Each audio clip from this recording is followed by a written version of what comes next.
Hey there, Jody here, and welcome back to my channel. And so in today's video, I'm going to be going over my first impressions on this year's Emmy Award nominations. I didn't even actually know that the Emmy nominations were coming out this week, but they did, and so I have some thoughts on what shows got nominated and what performers got nominated. So the Emmy Award nominations came out this week, and there are a few snubs once again, and a few surprises. Or maybe the surprises were the snubs. Anyway, a lot of great shows and performers got nominated, and I guess I'll just start with, what I was really happy to see get nominated. And that was Widow's Bay on Apple TV.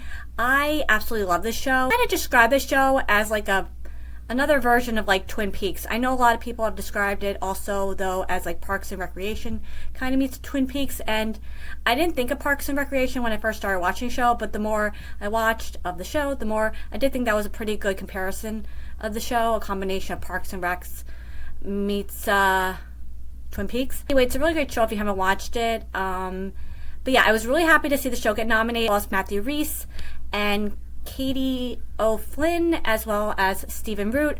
I really expected the show to get at least those 4 nominations. I just love the show so much, and the performances on the show are just so incredibly good.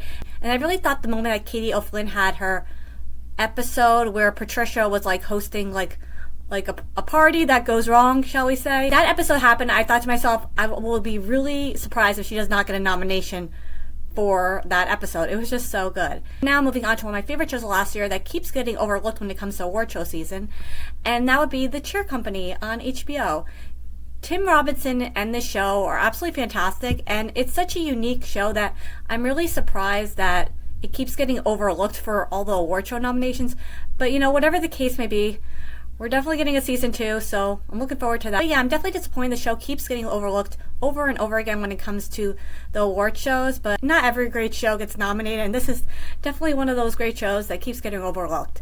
Now moving on to the limited series category. This is the one category that I'm actually caught up on every one of these shows. As far as this category goes, the only show that I feel like I'm really surprised to see it get nominated is All Her Fault, which is a show on Peacock. I like the show. I thought it was a really good show. That being said, I did think it's a show that I wouldn't have expected to be nominated for so many awards in all the award shows. The way the show is portrayed is a bit on the Lifetime movie kind of side, and not that there's anything wrong with that, but I just didn't expect a show like this to be nominated in this category. I definitely think Half Man on HBO starring Richard Gadd and Jamie Bell definitely deserved to be nominated more, because that show was just one of my favorites of the year so far. And it's just definitely a show that you don't forget about watching after you watch it.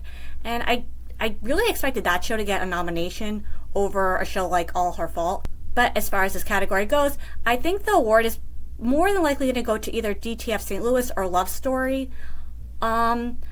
I really think it's probably going to go to DTF St. Louis on HBO. This show is definitely one of my favorite shows of the year.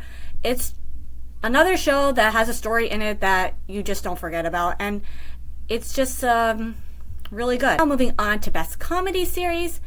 The show I was really disappointed and very surprised to not see get nominated in this category is The Comeback on HBO. Lisa Kudrow did get nominated, and I really think she has a very good chance of winning. Her performance, I just loved her and that show so much.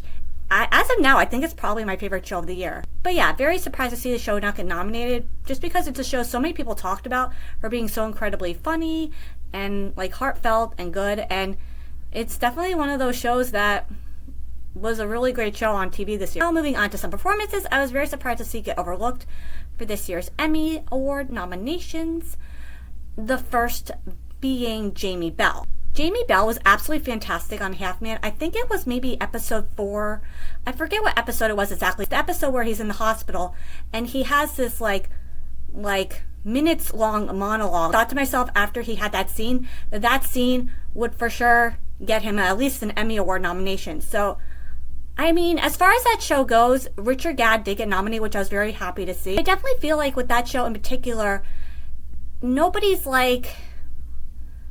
the lead away. It's very much an ensemble cast, if you think about it, between the two actors. So it's very weird for one actor to get nominated and not the other, since they're both so much a part of the story.